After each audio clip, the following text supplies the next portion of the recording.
Hey everyone, Mark the Movie Man here, and welcome to The Final Cut. Today we are going to take a look at Cult of Chucky, written and directed by Don Mancini, who is once again visiting our favorite killer doll. And here we pick up after the events of Curse of Chucky, where we have Nika, who now has been committed to an asylum for the criminally insane because people just don't believe that a doll actually committed all these heinous murders, that it was her. Well, as she goes through her therapy, she soon starts to see Chucky, not just in her therapy sessions, but roaming around the asylum where she's at. And as people start dying around her, she questions whether or not she is doing it or is Chucky back to torment her some more. Also showing up is Andy from the original Child's Play, who has a specific trophy that he carries around and is trying to convince people that Nika is not actually insane. And we see how all of this gets mixed up in a blender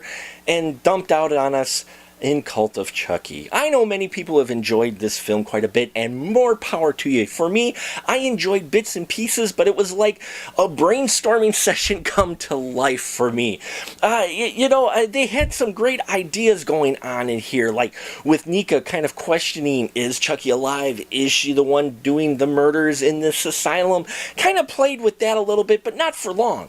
And then we get Chucky, who, yes, is back and still voiced by Brad Dourif. Thank God, I love his voice and for Chucky.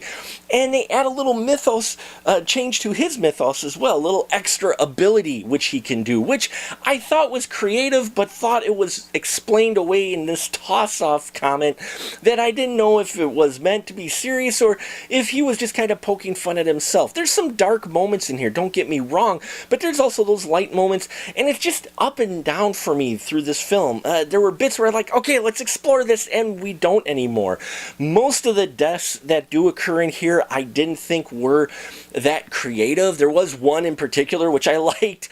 I know that sounds weird, but it's true. The blood and special effects, please quit doing the blood on the lens, though. That's just distracting and breaking that fourth wall type of thing, and I've never liked that effect, and they do that a couple times in here.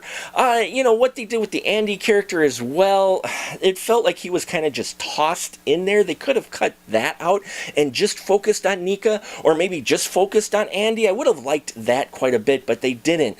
So in the end, I do give them props for using animatronic Chucky versus a CGI Chucky. Props there for them actually building that. I thought that was a nice ode to the original, and it felt, more visceral and real because he's right there. And so that was a good thing to see. And Jennifer Tilly shows up, who is also a welcome cameo in here, though she doesn't have as much screen time as we would hope she would have. And in the end, yes, there probably will be another Chucky film, and I'm kind of hoping it's a little more solid than this one. This one is supposed to be surreal and dreamlike. I get that. But for me, I was just hoping for something a little bit different considering how Curse of Chucky ended and how I really kind of dug that film.